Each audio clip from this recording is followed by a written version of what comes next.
This podcast is a member of the Voices of Wrestling Podcasting Network. Visit voicesofwrestling.com to hear the rest of our great podcasts, as well as show reviews, columns, opinions, and updates across the world of wrestling.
To Wrestling Omakase. We are once again live here from the Casa de Quinlan, I guess.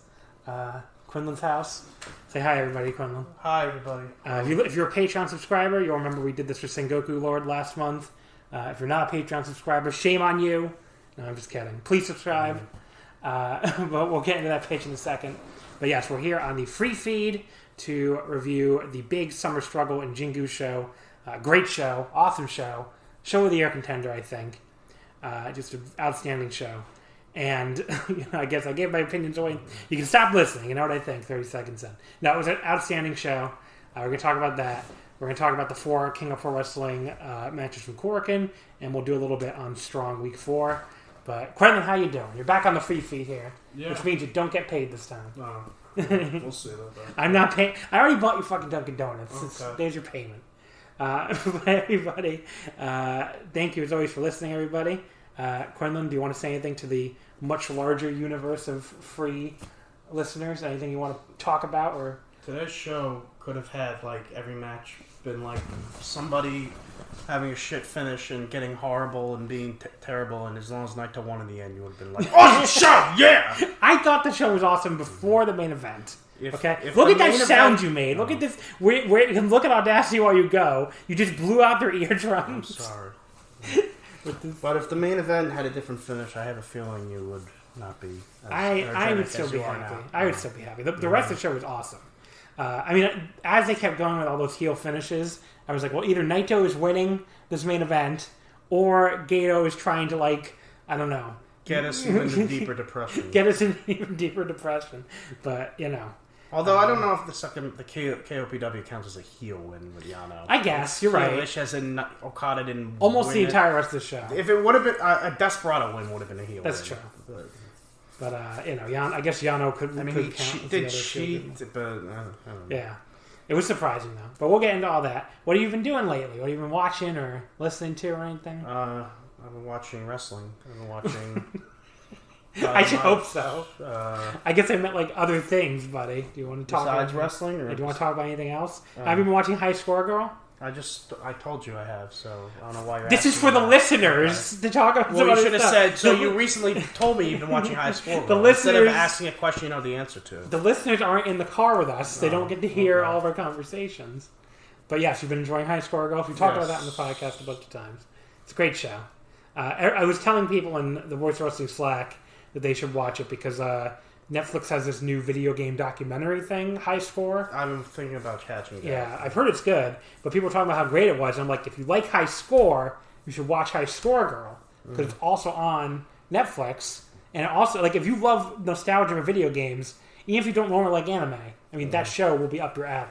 Yeah. It's just a love letter to 90s video games. So. And everyone should watch, because I know you haven't for some reason, Demon Slayer. And the new movie is coming out this fall, I think, in Japan. So it'll probably get a year, in theory, a release in theaters next year, depending on where everything's at. I mean, in the U.S., I'm talking about. Yeah. I think, but depending on... I really need to watch theaters are open by that. I only watched the first episode of Demon Slayer. I should watch it. It is really good, I heard. Yeah.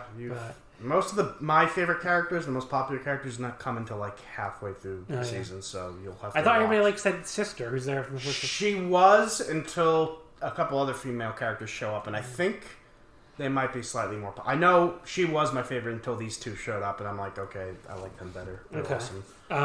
But yeah, I mean, I'm gonna get around to it. I think I also want to start ReZero.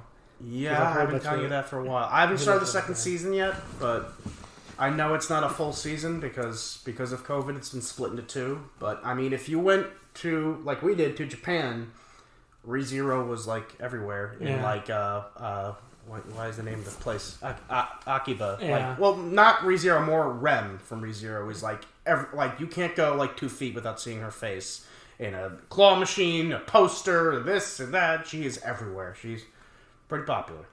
And so I don't know why it took so long to get a second season, but it's not. Well, it was supposed to. It got delayed because of the pandemic. Yeah, but it was still supposed to come out only this year. I thought it would have been the first season came out a few years ago. That's right. I mean, they did have like a filler movie in between that I didn't see. I heard it wasn't worth watching. Well, the show I've been watching that I've been trying to tell you to watch is like it was so popular in Japan, the Blu-rays outsold Frozen.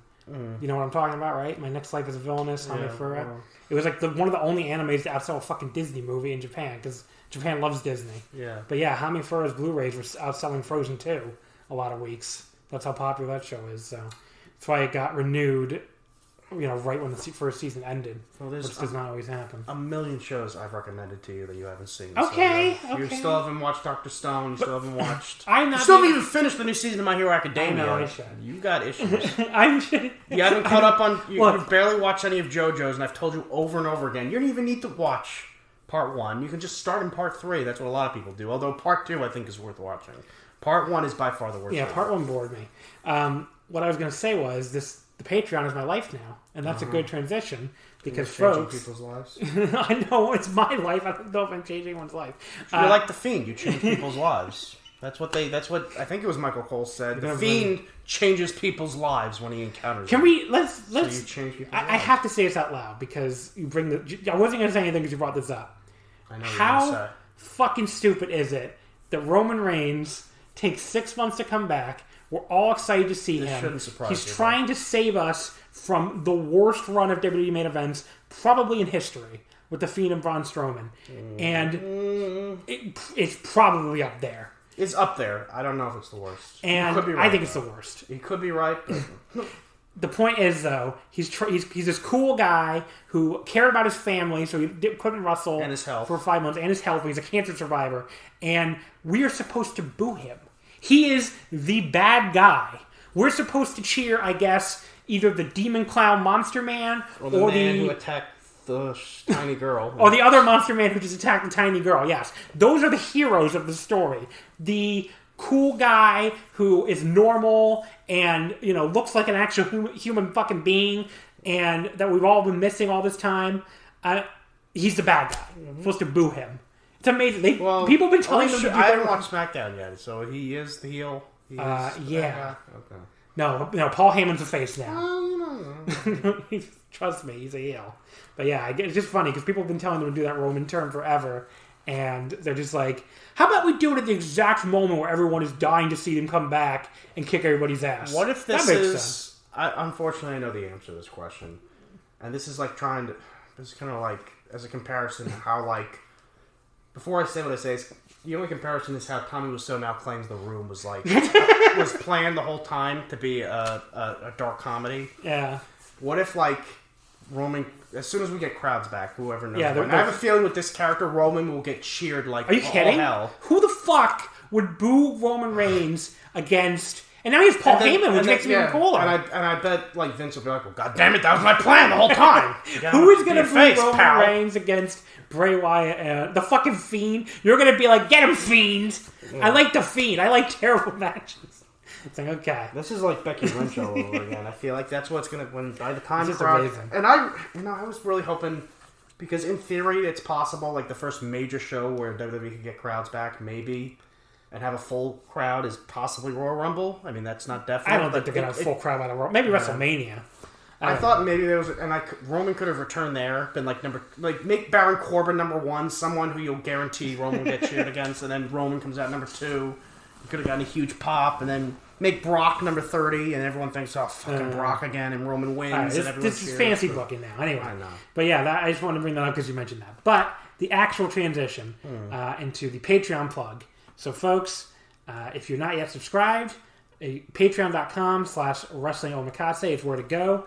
Honestly, you should, I don't know when it's going to go up, but we're recording this April 29th. You should wait until September 1st so you don't get double charged. I'm not trying to rip anybody off. If you subscribe before September 1st, you'll get charged $5 and you'll get charged another $5 on September 1st. So wait till Tuesday, but you definitely should subscribe on Tuesday because we have so much cool shit coming up in September. We're going to do another 5 matches free, another Patreon exclusive 5 matches episode. We're going to do we're going to finish up our Naito Ishii series, watching all of them in chronological order. We have 8 episodes done already, only 2 to go. But the big thing is, I am going to cover the New Japan Pro Wrestling G1 Climax, the All Japan Pro Wrestling Champion Carnival, and the Noah N1 Victory.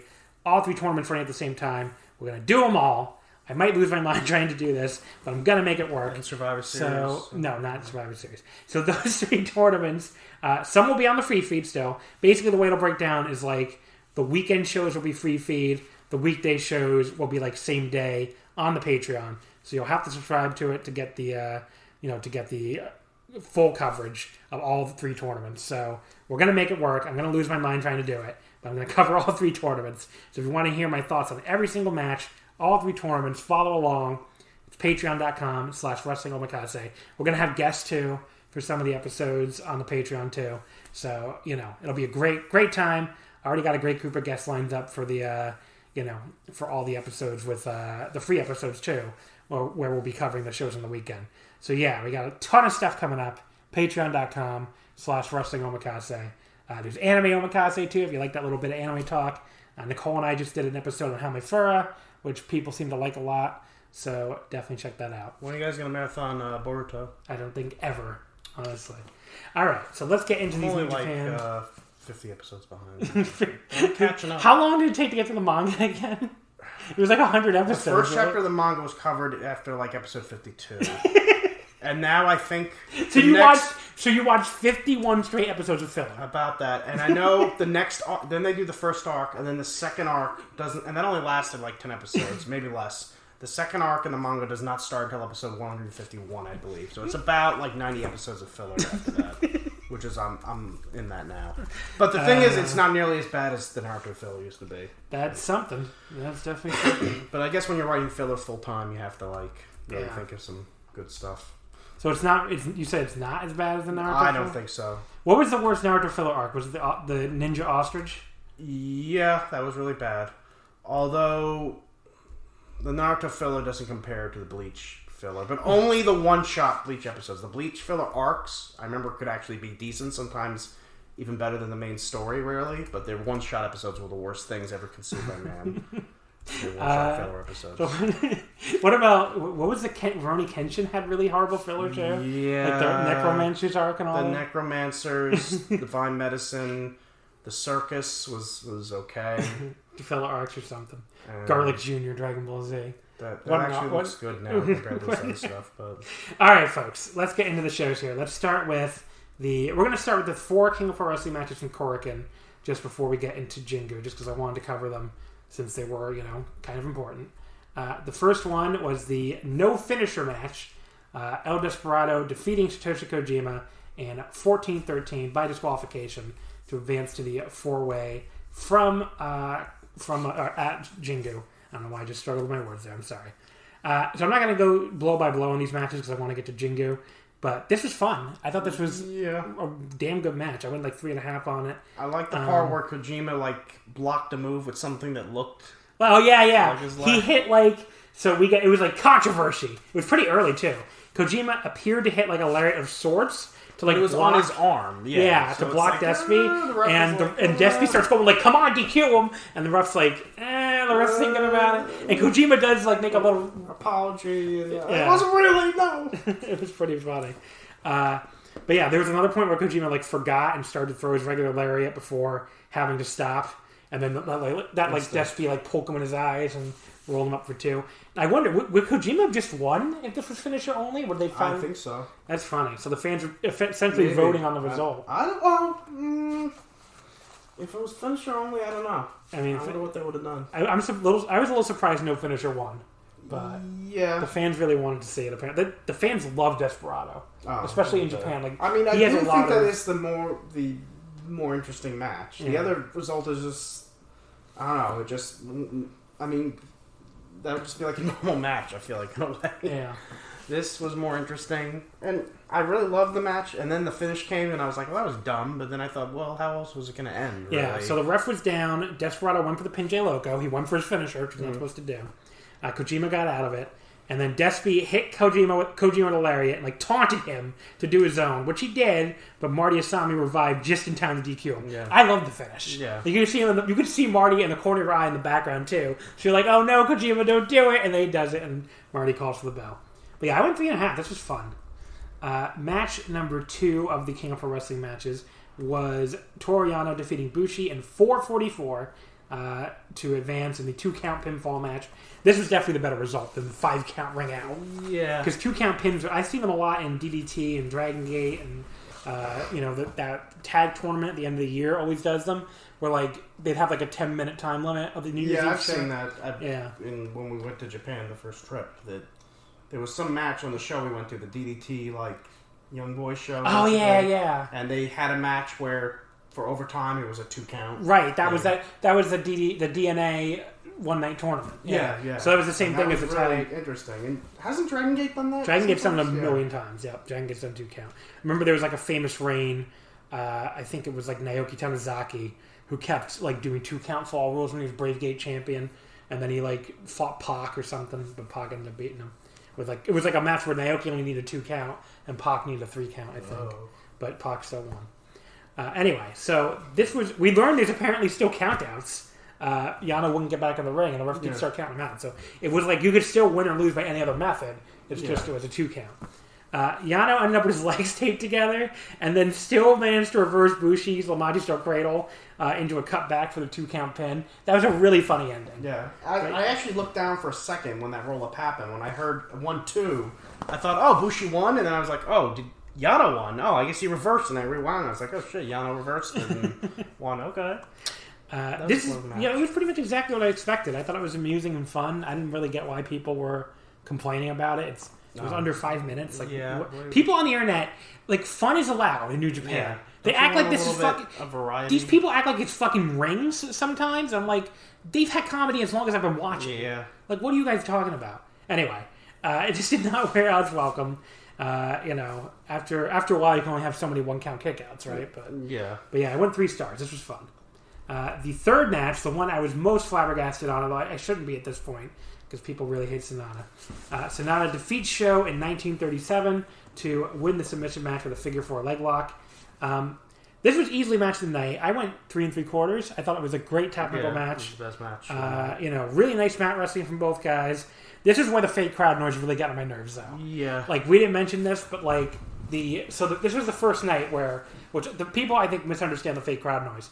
The big difference between New Japan doing this and WWE or AEW, they've been doing it, a lot during this pandemic, is like it's not just New Japan piping it in at all times. It's like the fans have an app, and when enough of them either hit cheer or boo, then the fake noise starts. Yeah. So when people are hitting cheer or whatever, it is a reaction from the fans. I mean, the fans are reacting by hitting the cheer button. Is it only people in the building? Only people in the building, yeah. So I think that's cool. But anyway, on the first night, the problem was it was just way too loud. Please silence your phone, sir. This is pretend you're in a movie theater. This was a totally lost my train of thought. Oh, you're talking about the app. Yes, it was just too loud on the first night. Like, you couldn't even hear the clapping, which I had gotten used to the clapping. I kind of like the clapping now, and you can even tell how excited they are by how much or how little they're clapping. I feel like. But, I don't know. So it was way too loud. Thankfully, they turned it down the very next night. Just too darn loud. At the next Korakuen. And then they turned it down at Jingu, too. So they found a better balance. Yeah. You said it sounded like the Punch-Out? Mike Tyson's Punch-Out. It sounded like the Punch-Out. I kept waiting for Mario to come in and... But yeah, Sho I thought did a real strong job selling his leg in this match, especially when he gave Sonata like a gut buster onto his knees near the 15-minute mark. And then Sonata tapped out Sho with a figure 4. He paid all the leg work throughout the match instead of just going to the... And he went for the leg the whole time. Instead of just going to the skull end. Sonata's awesome. And if you don't like him, you got issues. I don't know. I don't know why. A lot of people I don't hate get the him. Sonata hate. Is it because he doesn't cut promos? I don't know. And I want to ask these people, because I bet it'll turn out these people are huge fans of Ishii. Yeah. And I'd be like, well, then why do you it's like not because Ishii? people hate his wrestling style. People hate his wrestling style. I don't know. But yeah, this was great. This was 3 3/4. The main event, on the other hand, was not great. It was Kazuchika Okada defeating the team of Yujiro Takahashi, Gedo, and Jado. I was so mad the voting went to the piece. I voted for the freaking strap match just because I didn't want to see Jado and Gedo wrestle. Because not that they were great at a time, but Jado can barely move now. And Gedo is like has built himself to be a jobber, so I don't want to see him in the main event. And it's like, okay. So can I say the result, though? Okada submitted I wonder what people... Okada submitted Gedo in 15:26. Jado did not pin Okada. The Cobra Clutch. Well, you say that, but somebody really shocking did pin Okada. Well, actually, yeah, but that doesn't count. He's like immune from... He's also pinned Omega when he was champion and Naito when he was champion. And I will say, this was as dull and as bad as you'd expect it to be most of the time. And the fake boos, which sounded like someone trying to fucking... I don't know, like suck up a man booing through a goddamn vacuum cleaner, like while he's booing. Yeah. That's what it was like. Bleh! Although it's not as bad as the WWE fake booing in the Thunderdome. Because the WWE fake booing in the Thunderdome just sounds like one long murmur. Like no matter how long this thing is going on for, they just pipe in these non-stop boos. So like apparently, I guess, the fake fans don't have to breathe. Yeah. It's like at some point they have to... there was like a segment I was watching with like AJ, where AJ was talking and the fans the entire time just going, boo, like at the exact same decibel. And it's like going on for like 10 minutes. I'm like, they would pass out at this point. Yeah. It was just really stupid. But anyway, this was bad too. I lost my train of thought, I guess. Oh, the point I was trying to say was the end. At least Okada did a nice little dive onto the floor, which, that was kind of cool. Yeah, I remember Jado only really getting in for like triple teams and double teams. Yeah. He didn't really... Okada did a nice dive on the Jado and Yujiro on the floor out of nowhere when he's fighting with Gedo. We got like a nice near fall with the Gedo clutch from the man himself as Okada got back in the ring. It was like a 2.99 kick out. Yeah. Like they really made you look like Gedo was going to pin him. I was spoiled on this match before I even watched it, but I knew Okada was winning anyway. Wow, what heartbreaking. I mean, didn't lose. Okada did finish him off right after that with the fucking money clip or whatever. And like I said, the nicest thing I can say about the match, it wasn't quite as horrible as I expected to be. I gave it 1 3/4, so it fucking sucked, but it could have been a dud. So. And can I tell you how much of this match makes Yujiro look like a dork? Even more than you're thinking. Because one, he wasn't the one that wanted the handicap match. That's true. It was Okada. And on top of that, then Okada won. So he looks like he wanted a one-on-one match. Yujiro. Okada's like, no, you suck so much. I want to face you with 2 other people and I'll still win. And then he did win. So it's, I guess he didn't pin him. He pinned Gedo, but still. But it's fucking Yujiro. Who cares? It makes Yujiro look like... He is a dork, though. But they keep trying to... Every once in a while... Well, I guess right now they're only doing it because so many people are... Yeah, who cares? I'm afraid they're going to continue that feud between him and Okada. Because after the match, he still said, I want to face Okada again. That could just be him saying Is he just like a masochist? Like, I don't understand. Why would you want to keep fighting this man? Anyway... so that brings us to Jingu itself. I thought we were going to do Strong first. No, let's do Jingu. Let's wrap up with Strong. But yeah, the King of Pro Wrestling stuff, I enjoyed it. I don't know, again... No, it was fine, except for that match. People bitched. But that didn't go on too long. It was like the match that should have been the longest was Sho Sonata, of the 4 of them. And the match that should have been the shortest, I guess Bushi and Yano should have. And that didn't go on too long, but it was a pretty bad... New Japan main event, but at least it wasn't main eventing like a big show. Yeah, just a fucking cork. It's just a cork. Like, you think people... Anyway, people a lot to lunch on this shit. I complained about it enough. The opening match, Yoshinobu Kanemaru defeating Master Wato in 7:31 with a sunset flip.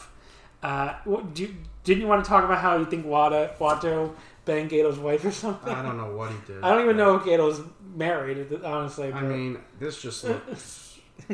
his gimmick is already pretty... opening match bound and stay there forever, but now they're making them lose to Kanemaru. The Master Derby. And the heel he's lost to Kanemaru twice now, hasn't he? Yeah. I was pretty stunned. So he's a dork. Before we get into the actual match, though, the atmosphere for the show is awesome. Yeah. I mean, it worked out better than I thought it would. The baseball stadium looked great. You could hear like the cicadas in the background.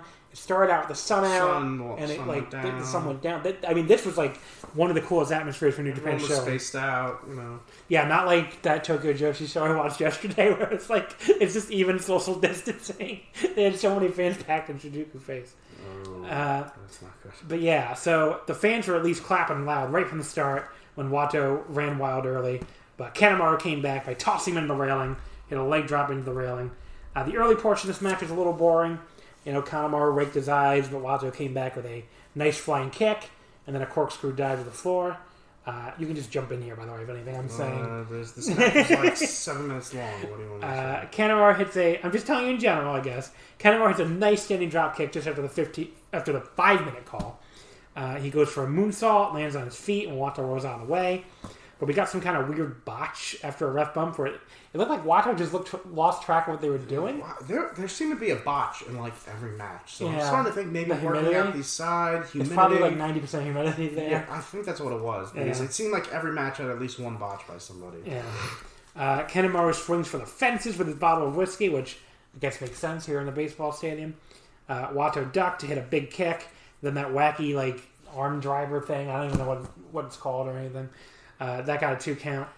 Wato hit like a kind of pedestrian straight combo, and then a very weird inverted power bomb. You hated that spot. It just looked pretty stupid. I didn't get it. It made me. It looked like Wato was getting. It looked like Kanemaru gave him like a what's it called, like a senton or something. Yeah, or something. Yeah. It was really weird. So that wasn't a screw up. That was. I guess that was supposed to. Maybe it was just the camera angle in a weird place. I don't know.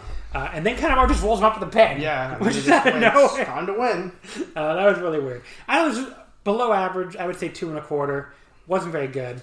Not anywhere near as good as Wato's last singles match with Doki. So Doki is better than Kanemaru, I guess, in 2020. This match was there, and meanwhile, Wato looks like and Ishii had the night off, and so did Bushi and a lot of the really good people. And I'm like, okay. Wato looked like a giant dork here, getting pinned clean by Kanemaru, but I guess this feud must continue. Tenzan's got to train him better, I guess. Yeah. I don't know. Match number 2. Maybe you should start using the King Tron knee drop. I'm sure that'll work. The biggest stunner of the entire night. Toru Yano. Not the King Kong knee drop. The moonsault. I'm being stupid. Don't worry about me. Okay, King Kong knee drop is Makabe. I didn't even catch that either. Match number 2. The biggest stunner of the entire night. Toru Yano is the king of pro wrestling 2020, and he pinned Kazuchika Okada in 7 minutes and 1 second. What the fuck? When is this guy? What the fuck? Gonna get his title match that he's been owed twice, by the way. The IWGP title. He's beaten Omega and Naito in G1s when they were champion, right? Am I wrong? I know he beat Omega. Omega. He definitely did. I could have sworn he beat Naito. Oh no, I think Naito wasn't champion, but he pinned Naito last year. Yeah, he did pin Naito last year. But Naito didn't win the thing. Has he ever? Who was world champion last year going into the? Why am I forgetting? It was Omega. It was no, last year. Oh, last year it was Okada. It was Okada, and he didn't. I guess he didn't pin Okada, but there's another one though. I know what you're talking about, and he never got the title shot. I can't think of who it is either. Yeah, I could have sworn he pinned another world champion. Yeah. But yeah, Yano's owed some. So matches. Yano is currently the king of professional wrestling. Toru Yano, the king of professional wrestling. Well, either way, he pinned Naito last year's G1. Yeah. He was owed a title shot. I don't think that's how it works. Naito's champion now. He never did it. You don't just pin somebody. Well, he didn't get it because he didn't beat him when he was champion. Okay. Well, he pinned Omega and never got a shot. Okay, so he should go to AEW. Go to AEW and challenge. No, he should get it here. Stop smacking your leg, please. Yano was very frightened by the smoke machines coming out, which was really funny. He's like, the smoke started coming out, and he's like, ah! Yeah. It was really good. Sonata and Desperado started like stomping on Yano while Okada was still doing his pose, like coming out. That was also pretty funny. Yano went after Okada immediately with a running back elbow. I guess to show everybody that everyone for himself. No. But then they started working together anyway. I liked Okada and Sonata working together. Before that, though, so Okada was holding Sonata and told Yano to do a dive. Which, how the fuck would that have worked? I don't know. And Yano hit the opposite ropes, but Desperado tripped him up. Yeah. Probably saved him from ending his life. And then after that, Okada and Sonata worked together on Desperado. The crowd seemed to love that too. Yeah. I mean, that was kind of a cool moment. The two rivals, quote unquote. Okada, at that point, then he held up the LIJ fist. Yeah. Like, come on, Sonata, give me the fist bump, but then kicked him. Sure. It's like, what a jerk off. The crowd was actually laughing during this, which I don't know if they're supposed to do that really, but they were making a little bit of noise here. And Okada and Sonata had a nice little exchange, ended with Sonata hitting a spinning suplex off the ropes. We had a little botch here, though, and this is what I guess we were talking about one in almost every match. With Okada, he fell down when Sonata tried to do the moonsault into the skull end. That's not great, obviously. But it's still not okay. Yeah, I mean, other than looking kind of stupid, they went right in the skull end anyway, so it's not like it was a big deal. Despy came off the top of the frog splash on Okada while he was still in skull end. That looked pretty cool. Yeah. And then Desperado went for the Pinche Loco on Okada, but he back body dropped his way out of it. He had a big backdrop big drop kick, and then locked in the money clip. But Desperado grabbed the referee to get out of it, and then Yano low blows Okada and pins him. The camera completely missed the low blow, by the way. Yeah. They had to show a replay angle to see it. But yeah, this was what the fuck. I don't know. Yeah, because they missed it. And, yeah. Are they going to do Yano Okada during New Japan Road for this, maybe? Maybe. I don't know. That's so funny. But I feel like Sonata and Desperado would matches first. Yeah, you'd think. Because Okada got pinned. Yeah. But back of the line, buddy. Back of the line. And I feel like, I thought going in it was going to be elimination, but I guess no one ever said that. And New Japan almost never does that. I guess they're trying to do wacky stuff for this title. So sure. And then Yano holds up the trophy. He is the king of professional wrestling. Kind of he banged Okada for his forgiveness. Yeah. He was like, please Okada, forgive me. And then he desanitized it. Oh no, I think that's just water, buddy. Oh. He has that spray bottle. Spraying water. I don't know why not. Because he has that spray bottle of water instead of his spit. Yeah, I know. And he sprays it around. But yeah, I gave this 3 stars. I had a good time. Even though it was only 7 minutes, obviously. Match number 3, the Never Openweight title. Here's where the show, fucking becomes amazing. Minoru Suzuki defeats Shingo Takagi in 14:56. Shingo was making his 4th attempt at defense, and Suzuki is now the new Never Openweight champion, the 30th champion, so that's kind of cool. In his second reign, I believe. Is it second or third? It might be his third. Yeah. I think it's his second, but I could be wrong. So we start off with a big elbow exchange right off the opening bell, of course. Suzuki tries to grab Shingo into a front face lock, but Shingo comes right back with a front suplex. They end up on the floor, and Shingo whips him into the railing. He basically beats him all over ringside, but then instead of trying to get the count out, he tosses him back in because he's in a clean fighting mood lately, I guess. Suzuki just keeps beating on him with these hard slaps and kicks, and Shingo starts yelling at him to hit him harder, which is so cool. We end up in a chop and slap exchange, which Shingo looks to be winning until Suzuki traps his arm, but then Shingo comes right back with a big standing lariat. He gets 2 more lariats in the corner, and then a big backdrop suplex. Really just fucking throws him, and that gets a 2 count. Shingo just starts kicking at his head while he's down, which just makes Suzuki do that crazy laugh he does. That you're fucked psycho, laugh. He basically gets up and just elbows him in the face repeatedly, and then hits a big boot and a PK. He tries for the 1-foot cover, but only gets a 1 count. Some registries will not count those. Yeah, you mentioned that. Yes. Yeah, he wants a real cover. He wants a real cover. Remember when he pantomimed that know this, you have to do this, and put his. I think it was to Jericho. I think that's who it was during Jericho Tanahashi. I think he pantomimed you can't do no 1 foot, and they put his arms out. That was kind of funny. But yeah, then we get another big elbow exchange.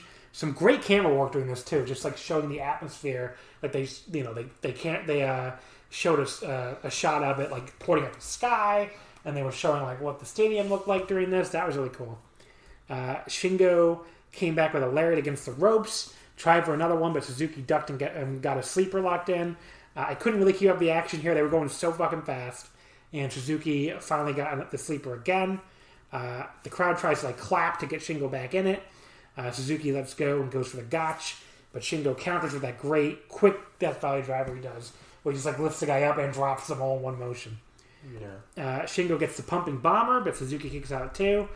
Suzuki tries to kick his way out, but Shingo just catches him and hits Made in Japan That looks pretty cool too, even though Suzuki took it in like a weird way, but like I wouldn't call that a botch. Like the way he landed was a little weird, but like I mean they hit the move. Yeah. Suzuki kicked out at 2. We got the 10-minute call. That was crazy. I couldn't believe it was only 10 minutes. Yeah. It was just all action. Felt like, so much action. You thought, not that the match felt like... Yeah, it didn't feel like it was like, that could be a good thing or a bad thing, I guess. Definitely. But, yes. Then Shingo tries for Last of the Dragon. Suzuki gets out of it, hits a big headbutt to the back of the head, another one to the front, and a third headbutt that drops him. Suzuki hits his big slap combo, really laying into him. But Shingo comes back with a pair of his own headbutts. Suzuki gets the sleeper locked back on again. Shingo goes for Last of the Dragon, but Suzuki pulls his hair right back into the sleeper. Shingo escapes again, hits 3 straight short arm lariats, but Suzuki just wouldn't go down. Remember that when he was like hitting? Yeah, one after he just kept hitting. He hit the ropes, but he still wouldn't go down. And he was doing the crazy psycho look again, and Then he hit a huge drop kick. Yeah, that made me go like, holy shit, that's awesome. Both that drop kick out. Both guys were down again. They trade more headbutts from a kneeling position, which I know you thought was nasty looking. Yeah, seemed worse, unfortunately. Then there were some elbow strikes. Shingo had a big elbow right to the face. Suzuki fired back one of his own. We get this very slow but like really intense elbow exchange here, where they're really laying into each other during this one. It was great.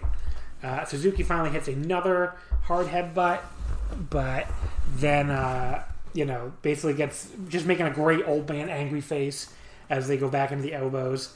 And Suzuki gets the sleeper yet again. And Shingo, I thought, looked like he was done here. So I kind of figured this would be the finish.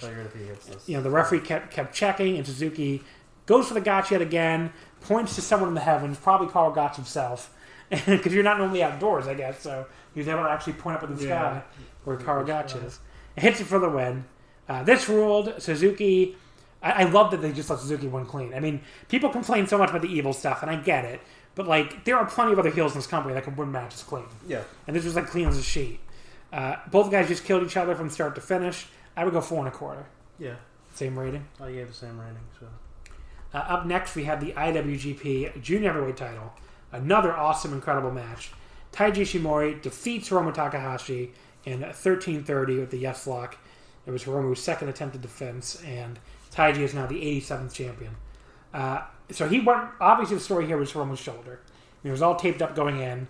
It was legitimately injured. So Taiji went right at it immediately with kicks at the bell. From the very start.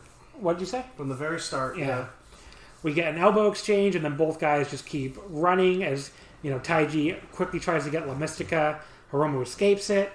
He tries it again and gets La Mystica. He lands right on Hiromu's shoulder. I mean, that looks brutal, the La Mystica, where he just goes straight down the shoulder. Hiromu rolls to the floor. Ishimori follows up with a really nice moonsault to the floor off the second rope. And then he does another 450 to the shoulder. Like, that was awesome. Yeah. Like, that springboard 450 landing right on the shoulder. He tries for the armbar, but Hiromu rolls to the floor again. Taiji stays on the arm, stretches it in the ropes. Hiromu tries to come back with a chop and then just, runs away. Which, Hiromu just, was working this match completely different from normal. And the idea, I guess, is that his arm really is that bad. And they did a great job, getting that story over. He tries for the sunset bomb to the floor when Taiji gets on the apron. But Taiji fucking does a backflip onto the ground, lands perfectly on his feet. That fucking rolled. So I'd never seen anyone escape that sunset powerbomb like that. Then he takes Hiromu and just throws him arm first into the ring post. That looked brutal. He just keeps kicking at the arm before Hiromu finally comes back with a nice standing Rana. Hiromu then tears the tape off his own shoulder. That was great. He's just like, I'm not going to let this stop me. Just tears it off. Hits a drop kick off the apron to the floor. Then we get a Falcon Arrow back to the ring for a 2 count as we get the 5-minute call. Again, amazing how much shit they packed into 5 minutes here. I mean, every match on the show wasn't as long as a normal New Japan match. I don't know if they're just trying to not keep people out together as long, maybe. That could have been it, or the fact that they're outside. I don't know. But I liked it for a change. I liked having some shorter matches. Hiromu...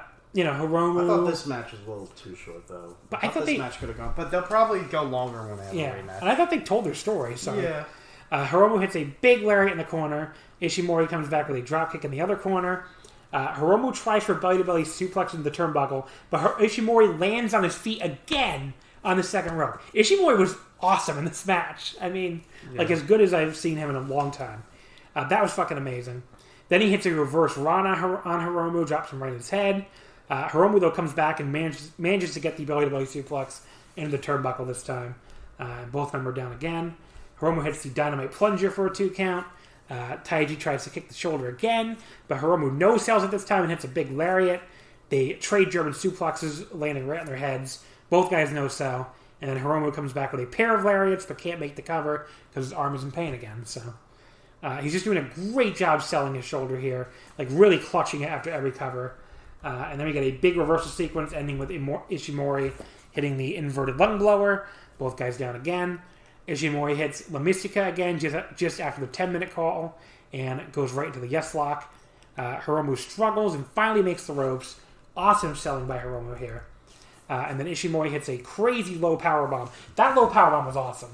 Like he just basically dumped him right into that turnbuckle with that low power bomb. Then he hits a big lariat. He goes for Bloody Sunday, but Hiromu reverses it into the corner Death Valley Driver charge. He locks in the yes lock again and rolls Hiromu back over when he almost makes it to the ropes. And I'm sorry, I missed something. Actually, I missed Hiromu hitting the time bomb and hitting it, which Taiji kicked out for. But not the time bomb 2. Hiromu went for the time bomb 2, and Taiji fought out of it. He got like some kind of crazy head drop from an inverted DDT position. I don't even know what that was, but it looked crazy. And then he gets the yes lock in again. He rolls Hiromu back over when he almost makes the ropes, and Hiromu has no choice but to tap out. I thought this match fucking rocked. But this was the match of the night. The shoulder work was great. Hiromu's selling was great. There was still like all sorts of like spectacular shit in there, and it paid off at the end with a logical, clean finish. A heel in Bullet Club wins completely clean. It's like cause for celebration, honestly. Well, he did go after the weak part. Only a bad that's man wrestling. would do that. That's wrestling, though. He's a bad man. But yeah, I went 4.5 on this. I thought this was an incredible match. You know, obviously not as good as the 2018 Best of Super Junior final, but they got a lot closer than I thought they would. So this was awesome. I think you were a little bit lower, right? Mm-hmm. What'd you give it? I don't know, but I didn't think it came close to their 2018. Okay, I thought they had more time. They would. I went 5 stars in 2018. I went 4.5 here, but I thought this was awesome. I'm sure they'll have a rematch eventually. We'll be given more time, and I mean, to me, this match didn't need more time. But the story was the shoulder. Yeah. He punished the shoulder, and they fucking won. The title, yeah. So I guess you're right.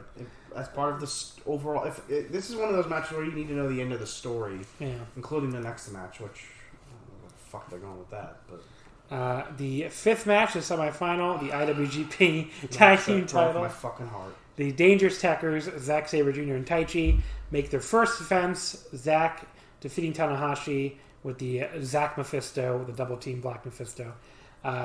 They successfully retain the titles. This was, first of all, the first successful defense on the show, since we saw the last 2 were both title changes, and was like continuing a trend of all heel wins here, which made me more confident, like I said, that Naito was going to win the main event, because not all titles changed hands, and at this point, you know, we had all heel wins. I wish I could view into an alternate universe where Naito lost the title and see John saying, "We're going to talk about SmackDown tonight, everybody. If you're going to like it. I'm not talking about New Japan anymore." I don't think that would have happened, buddy. Mm-hmm. We got a new Golden Age intro to the theme song, which is pretty cool. And then they lost. Yeah, I thought that was funny. I thought they like made you think, all right, they're definitely going to win. They got a new intro to their theme song.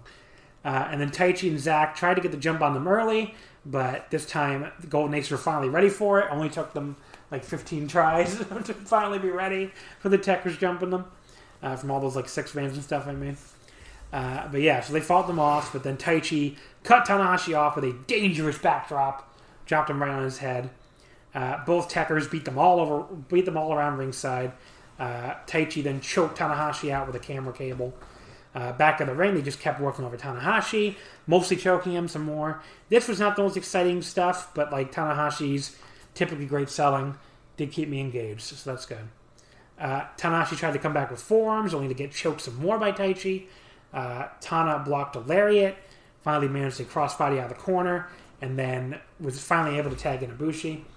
Ibushi makes a comeback with a big dive to the floor, hits a standing shooting star press on Taichi, The standing shooting star looked awesome. Yeah. Ibushi and Taichi then traded middle kicks. This was your favorite part of the match, I think. Yes. Taichi hit like a really nice standing enziguri to win that battle just for the 10-minute mark. That thing is, Ibushi has the best kicks. He's awesome. Taichi's kicks were great too. Taichi's kicks were pretty good too, yeah. Taichi pulled off the pants. Uh-huh. Pulled him off. Tried for a super kick, but Kota caught his leg. Hit a nice little back kick. Taichi hit a head kick, but Ibushi fired right back with his own head kick. So that looked really nice. And both guys were down. ZSJ and Tanahashi tagged in. And Tanahashi had a dragon screw on Zack. Then another dragon screw in the ropes. Tanahashi tried for the cloverleaf, but Zack was able to crawl to the ropes pretty much immediately to break. Tanahashi tried for the sling blade, but Zack caught his arm, and like they end up in like this backslide position. They struggled over that for a little bit until Taichi ran in and hit a big boot on Tanahashi to put him down. Taichi held Tanahashi, and Zack looked for those standing dragon screws like they did at Dominion. But Ibushi came in this time with a huge springboard missile drop kick. Didn't you compare him to like the... Oh, no, that was like the Terminator thing. They then do the exact same double team with Kota holding Taichi, and then Zack, hitting the dragon screw. What the hell's that sound? That was the wash machine. Okay. I don't know. I can't hear it, John. Okay, I hope not. Zack... They did the same thing to Zack. They held him up there, and we got the other dragon screw from Tana. This part was cool, like the revenge from Dominion. Yeah, and Ibushi was very intense, and he was awesome. That the part where I thought Sabre Jr. was going to tap him out, and Ibushi just shows up from behind, like slowly walks over, like I'm gonna kill this fuck, like with his look on his face, like and Sabre Jr. doesn't see him. It was great. The crowd was making maybe a little bit of noise. I know there was a lot of... They were definitely pushing that app because I heard the fake crowd noise more than anything else up until this match. So they did the... Yeah, so that was what we were talking about, where Zack was able to duck the sling blade and, countered into a takedown, and then like torturous looking arm lock he does. Is that the Napalm Death? I can never remember which one is which. Neither can I. But either way, it doesn't matter. But Tanahashi's selling him, that was awesome. Yeah. And then that's when Ibushi showed up like the fucking Terminator to break it up. He starts going for Kamigoe, but Taichi brings in the Iron Fingers. Yeah. But Ibushi kicks it out of his hand. Yep, he kicked the arm away.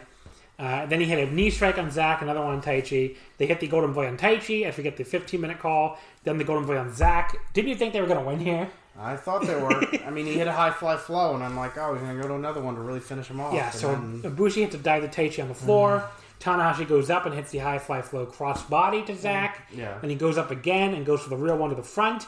But Zack rolls out of the way. Taichi comes in out of nowhere. I don't know where the fuck he came from. They get the Zack Mephisto on Tanahashi, and that's the pin. Yeah. That was stunning. That was like a really stunning result. Ibushi tried to make the save. He looked like he was going to, but Taichi just barely held him back. I thought the finish was awesome. Like the finish was so well executed from all the guys. Like Taichi coming in out of nowhere.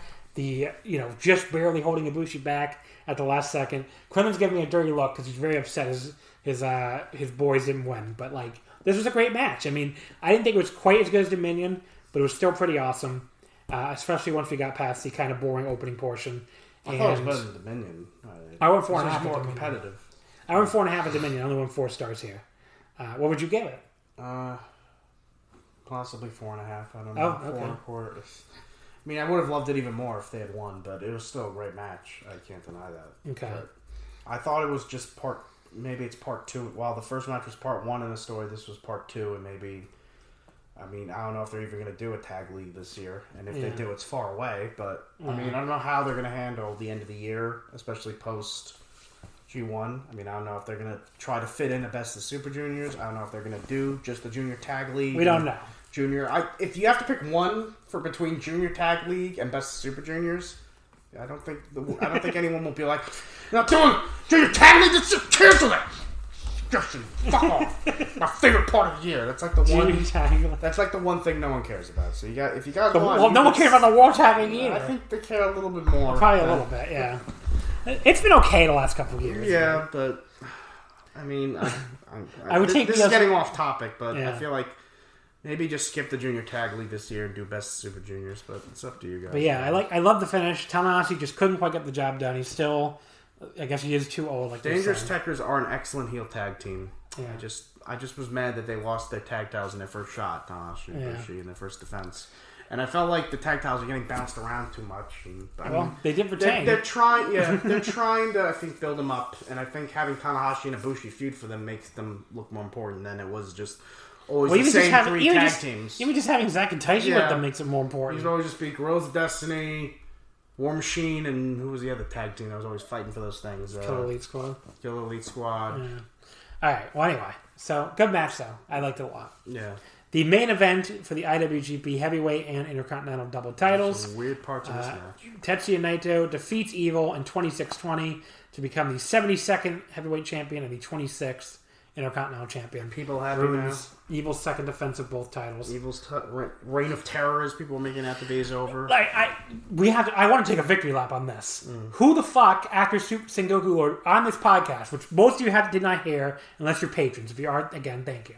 But we said it at the time. On the Sengoku Lord show, at the end of the show, I said people are freaking out, but I think it's just going to be like a fucking little 1.5 month thing. That's what I thought too. To get us to Jingu and give Naito a big match. If Naito wins, how are they going to do Naito Evil again? It was just a way to do Naito Evil on 2 shows and let Naito get his big win with the fireworks going off and win the belts back. And make a star out of Evil. And it also, it makes a star. It elevates Evil. Remembers this? They did the same thing with Jay White. He was champion for like... I swear to God, I tried to tell people this on Twitter. I put it in my preview. I put it everywhere.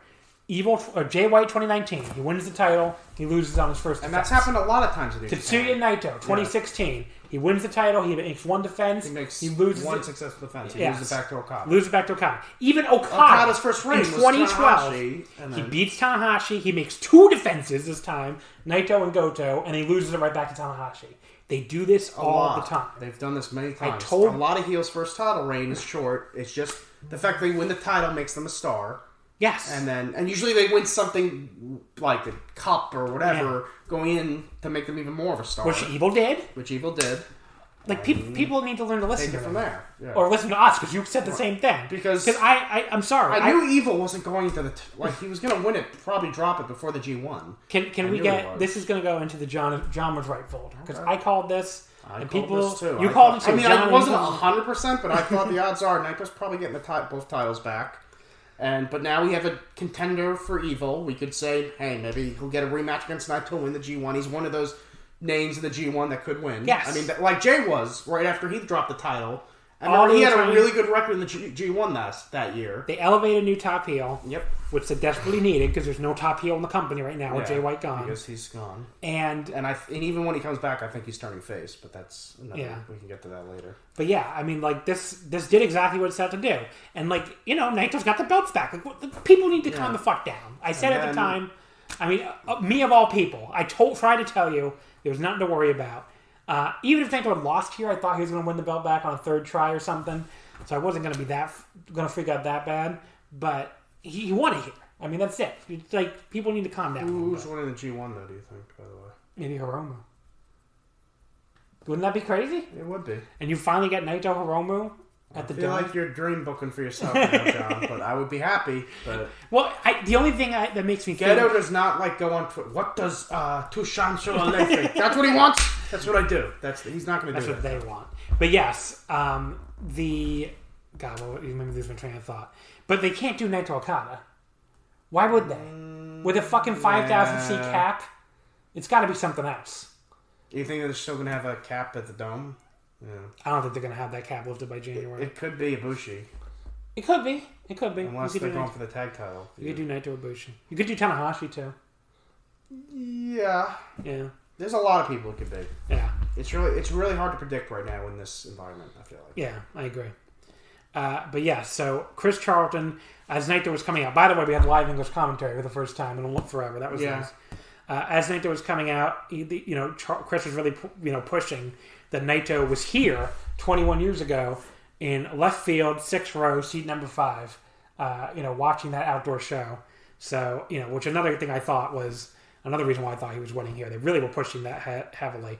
And then he did look a little taken aback at the atmosphere. Like, you could see when he was coming out, he was, like, looking around at like, taking it all in a way he normally doesn't. So, that was kind of cool. Then, you missed this, but the entrance was awesome. The lights all went out in the stadium, except for the video board. They managed to turn off every light in the entire stadium, which could not have been a great, easy thing to talk them into doing. Be like, yeah, can you turn off every single light in this baseball stadium? And, for an Evil's entrance. And they even had these purple lights in the dugout as Evil and Dick Togo were, like, emerging. So that looked really cool. One of the coolest entrances in New Japan in a long time, honestly. So Naito went right after Dick Togo and Evil. He went right after Dick Togo, and then Evil immediately hits him with the heavyweight belt before the bell, and then just, like, beats on him for a while at ringside. He does the chair baseball swing, which, again, makes a lot of sense here at a baseball stadium. They went back in the ring, and, like, he pulled one of the turnbuckle pads off, even as he told the referee to start counting Naito out. And the exposed buckle ended up coming into play a lot. Naito gets back in the ring. He immediately gets whipped into the exposed turnbuckle. Were the fans, like, did they program a fake Naito chant? I could have sworn I heard the fake chant saying Naito. They might have. I couldn't tell. I thought that would be pretty cool if they managed to do that. But, the fans tried to rally him. Evil, like, sent him right back into the exposed buckle. He hit the chin lock time, but thankfully didn't last that long. Naito elbowed his way out of it. But Dick Togo once again got involved and tripped him from the floor before he could follow with anything else. Now, look, people are going to really hate the interference and stuff. At least they contained it to one match. Yeah. I mean, I like it a lot better. Like, even the Dangerous Tuckers won clean. Yeah. I mean, Taichi brought the claw in for like 2 seconds. Got kicked out. They got kicked out of his hand. So, every other heel on the show won clean. The crowd... Well, Yano didn't really win clean, but... He's not a heel. He's not a heel, really. Yeah. The crowd tried to rally Naito with more clapping, but Evil, put him down again with a swinging neck breaker. Just as we got the 5-minute call. Was not the most exciting first 5 minutes, I will say that. But you'd assume they were setting up a big Naito comeback, which did happen pretty much right after that. He had a big single leg drop kick, a baseball slide drop kick to Dick Togo on the floor, a swinging DDT to Evil, and then the combination Cabron in the corner, followed up by a neck breaker for a 2 count. Togo distracted Naito from the floor, which let Evil recover with a kick to the gut, and then that hanging stomp he does in the corner, which looks pretty cool. It's pretty cool. Evil raked Naito's eyes on the apron. He tried for Darkness Falls, but Naito dropped down into the ring and sweeped his legs out from under him. That looked cool. You want to say sweep the leg? Sweep the leg? I don't know. You said that before. Oh, okay. I don't know. It's pretty cool. What are you saying pretty cool for? Why? You don't watch the commercials during the NJPW Strong show. Yeah, the Carl Fredericks. Thank you. Cool. I couldn't tell what you were referencing. But yes, so Naito, he goes back to the floor and hits this big neck breaker to Evil on the floor, from the apron. That looked pretty nasty. That match was really picking up, and this match is. I'm sure people are going to complain. This match was. I don't know. Some people seem to just hate Evil like they hate Sonata. Yeah, I didn't think this was the best main event or anything, but I thought this was pretty good. Okay, I liked it, but I didn't think it was I actually think the main match was better, but Naito hit a big Rana off the top rope for a 2 count. He tries to follow up with a Gloria. Can't quite hook him for it, but stays in control, these kicks and forearms. He starts kicking at Evil while he's down, but Evil just grins evilly, which I guess makes sense. He reverses Naito and whips him hard in the exposed turnbuckle. Both guys are down again. Evil hits a big lariat in the corner, sets Naito up on the top rope, hits a huge superplex off the top with both guys up there. That was pretty good. Naito kicks out there for only a 1 count. He's like, I will not stay down for your fucking 2 count. Evil hits a big lariat in the corner. I already said that. Then you get the 15-minute call. Evil hits the Darkness Falls for a very close 2 count. Evil does the throat slip pose, and you saw Dick Togo was doing it on the floor too. And I thought it a little early to call for that, buddy. Yeah. He tries for the Evil STO thing, but Naito fights out of it, goes for a German suplex. Evil pushes him back in the exposed turnbuckle again. It's fucking exposed. Can they put the pad back on? Yeah. It's been 12 minutes since you took it off. Put it on more securely so it's not so easy to take off. But it's put it back on at some point. What are you doing? Gotta get it together, New Japan.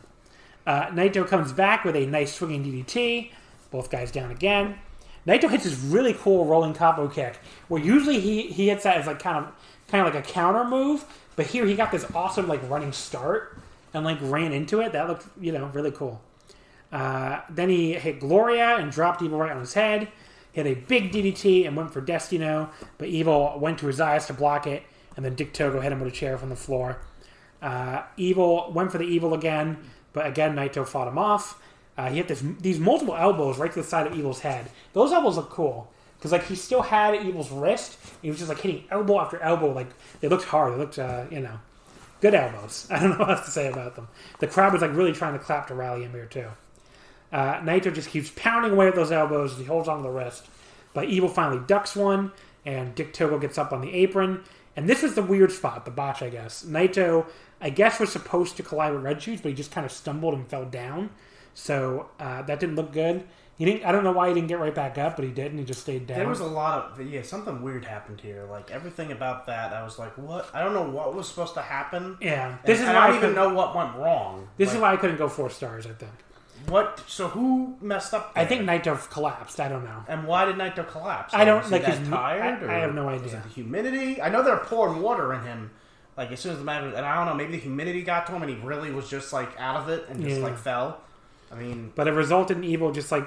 So Evil... Because Red Shoes was supposed to be bumped there. So Evil just had to grab him and toss him. Yeah. I mean, they didn't really know what else to do there. And, like, that shouldn't be a DQ, sir. Yeah, and the referee said, what the hell was that? Like... Like, you should have lost... And titles change hands on DQs. I know. So you should have lost the titles here. I mean... Because he just, like... It wasn't, like, nothing... Usually these spots, they act like it could have been something else. He just grabbed Red Shoes and was like, fuck you!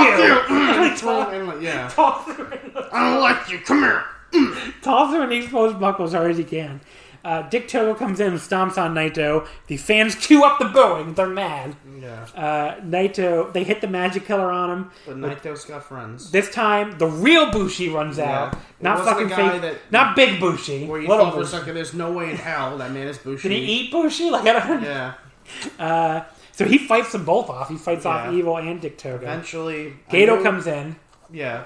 Gato comes in, and I'm like, well, there's one more person that should come out that shouldn't be too beat up to not Hiromu and Shingo, fine. Hiromu and Shingo, they're beat up. Yeah. Both, especially Hiromu. Yeah. But Sonata should be able to make it. He worked for 4 minutes and didn't get pinned. I think he can...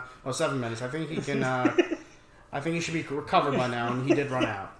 Yeah. It was also the longest to-go match, because it was nice, too, yeah. So, like, right after you said that out loud, he ran out. Yeah, he did run out. And then, Goto went after Bushi. Sonata ran out. You thought Bushi might turn on Naito. Yeah, I was like, they better not do that. They've already lost him. He's already been betrayed once. I was like, is Bushi going to turn on him? But so, Dick Togo got the choke wire, and then Naito, after he fought Evil off, Togo started choking him from behind, and Evil hit him in the gut with the chair. That's where Sonata finally ran in. He drop kicks the chair into Evil's face. He gets some revenge on his former partner, which I liked. Bushi and Sonata cleaned house on Togo and Gato, and they took him to the back, leaving us with just Naito and Evil. So I know, like, the interference spot I thought worked here. I didn't really think it was anything that bad, but I don't know. And it gave a great little spot for Sonata and Bushi. And it's good that Sonata got some fucking revenge on Evil. Remember how he took him out in that New Japan Cup? Yeah. Naito hit an Enziguri on Evil, and the big diving forearm. He hit the running Destino, but Evil kicks out at 2. Naito tries to hook him with a real Destino, but Evil drops down behind him and low blows him. Then hits a big lariat, but Naito kicks out too. We get the 25-minute call as Naito goes for his wacky, like, flipping inverted DDT thing. Evil doesn't quite get over for it, though. Yeah. So that's not a little botch there. Not a disaster, but noticeable. Evil tries for another low blow, but Naito blocks it. Elbows him, hits a huge slap to the face with this big smirk on his face. I don't know. He was like, just fuck you, and just, like, slaps him. It was great. He then hits Valencia and follows up with Destino for the clean pin. 1, 2, 3. So I would go 3 3/4. A little hard to rate. It was good. I really enjoyed it. The opening 5 minutes were pretty dull, and there were a couple notable botches. So I thought the Dominion match was slightly better, which I think some people will call a hot take. The roll call has the fireworks. That was awesome. The fireworks were so fucking cool. Which they timed very well right after he finished the roll call. Like, maybe a second later, they started going off. That was great. So Naito does the entire roll call. He says you can't cheer here if you're here, but you can cheer in your hearts. Yeah. And he tells you can chant, and then he told people at home they could do it. And then as soon as he finishes the roll call he never got at the Tokyo Dome, or Dominion, obviously. Yeah.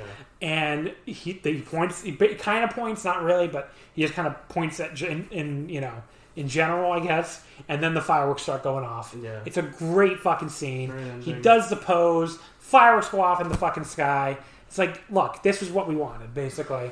A big Naito, and the tag titles. a big Naito moment.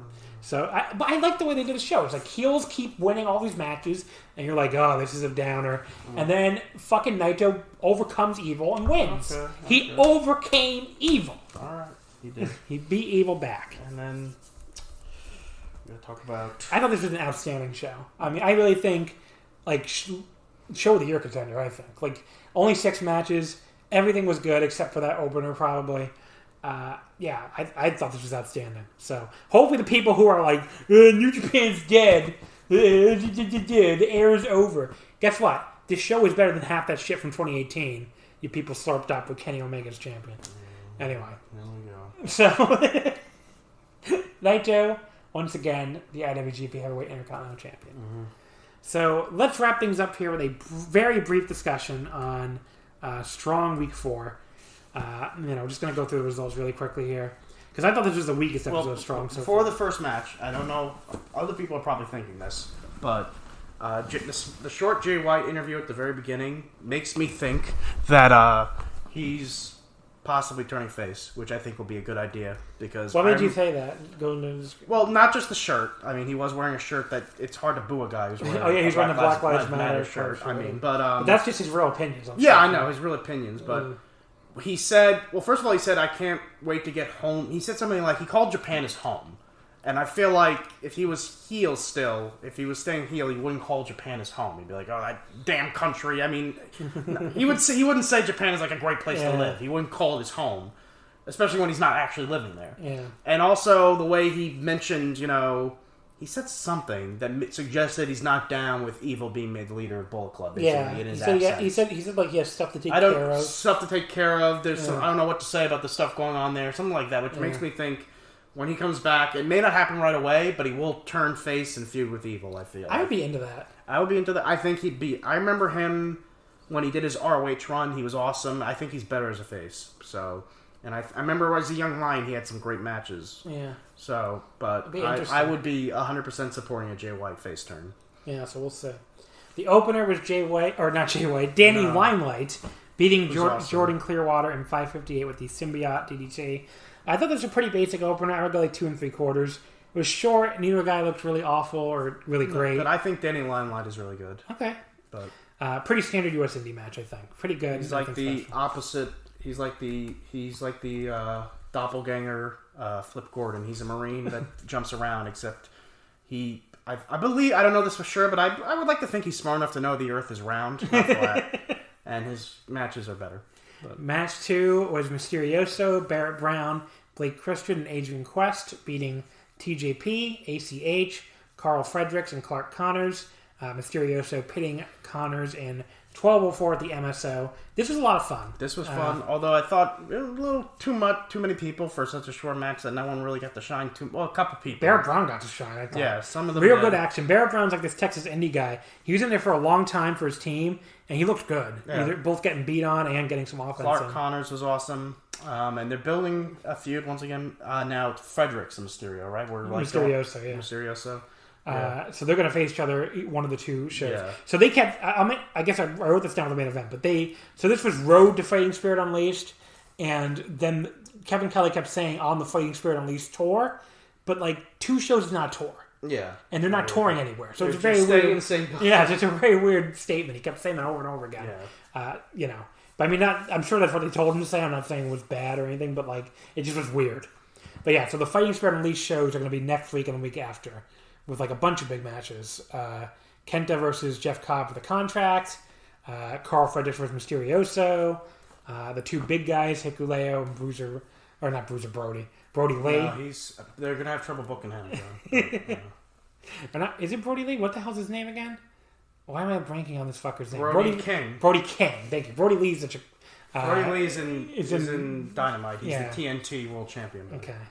Anyway. TNT television champion. They call him Brody Lee, right? They call him Mr. Well, he was being called Mr. Brody Lee. Now I think he's being called Mr. Brody. Okay. Or he's supposed to be Mr. name. McMahon. He's supposed to be Mr. McMahon. That's a stupid name. Or maybe it's Mr. Lee. I'm trying to remember. I think the people in his group call him Mr. Brody, but the announcers call him Brody Lee. I don't remember exactly. All right, anyway. So that match is going to be on there. Brody King against... Is it in New Japan? The greatest idea ever. I would not think a Mr. McMahon parody is the greatest idea ever, no matter what company it was in. Thank you. Brody King... well, because that would be funny, probably. But it wouldn't be funny in AEW. Brody King versus... who the fuck is he facing? Hikuleo. Yeah. And Jay White versus Flip Gordon. I can wait for that match. Yeah. Is that everything? I think there might be something else. We still have to talk about the main event, which I barely remember. Well, let me finish the 8-man tag. So there were some stiff kicks from everybody. Darren Young was coming. Some nice... Oh, yeah, I forgot about that. That's the other thing I was thinking. And then Jeff Cobb. I did say that. Okay. Nice dives from ACH and Blake Christian. He did a springboard 630 to the floor. That looked crazy.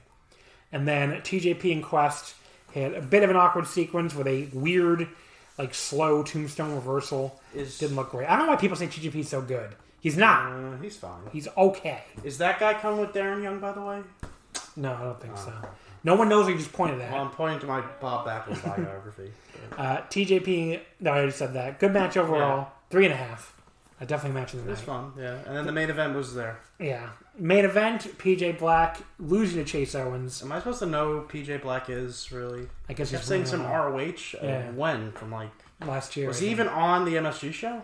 No. In the Battle Royal or something? Yeah, because I have no idea who this guy is. I mean, he used to be Justin Gabriel. Are you serious? You didn't know that? No, I had no fucking idea. Holy that's Justin Gabriel? Yes. Okay, few things. Okay, one, did he age 40 years? He looks so... I guess facial hair. Is he going to form a tag team with Darren Young? That's a good question. They can go out to We Are Wild and Young. And was he contacted for the Nexus thing in WWE recently? Was he one of the names? I don't know. But look, see, comes up. Oh my god! I had no idea until you just told. No fucking. That's crazy. How did you not know that? I don't know. It doesn't look like him at all. It does kind of look like him. Look at a picture of the last time. The last time I saw him was when he was in WWE. That was 2010. He looked like he was 12. And now he looks like he's 46. What do you want me to tell you? It's him. Okay. No, I believe you. All right. But yeah, so Chase Owens won an 11-10 and with a package pile driver. Fucking pervert, Chase Owens. We get some very average grappling. Nothing too special. Chase's stall session did nothing to liven things up. We did finally get some action once he was back in the ring. And there was this very, very tentative sequence where both guys were trying to do a big reversal sequence, but they both looked like they were wrestling underwater or something. Do you know what I'm talking about? It was very slow. I mean, this match was just kind of there for me. So yeah, I mean, there was really... not good for a reversal sequence because it wasn't smooth at all. It was the one with the sunset flip in the apron and they end up back on the apron. Yeah. Just looked like they were fucking wrestling molasses. Chase wins clean, sure. A very, very dull main event. I would go 2.25. I mean, it wasn't horrible, but it wasn't good. Anyway, this was, like I said, the weakest episode of Strong so far. Yeah. 8-man tag was good. The opener was just okay. The main event was below average. But there's a lot of but I like this show a lot. Yeah. And I'm excited for those Fighting Spirit Unleashed shows. I'm glad ACH is there. I was so worried Kenta. that... Yeah, Kenta. So many great wrestlers. I was just so happy they brought back ACH because I think he's extremely talented. This show is better than Dynamite. What show? Strong. Overall or just this episode? No, overall. Maybe. I don't know. Dynamite's They're both fun. Dynamite is really good sometimes, buddy. I don't understand. You used to complain to me that I didn't like the first All Out. It's okay. I don't know. You made me lose fans because you didn't like AEW, buddy. And now... It was Double or Nothing, I think. Now you're buried on every show. You were the big... Well, I think all the AEW fans either are gone, have to put up with it or they've already left. But I don't know. It's just not my thing. The build of this pay-per-view, felt like every match was in the last week. Okay. Sure, I'm sorry. AEW's awesome. Are you talking about this or Payback? Because that is literally what they're doing for Payback because they have a 1-week build for everything. Quinlan, obviously it's better than WWE. That should not be the only fucking bar they have to clear. Anyway. That is the big one.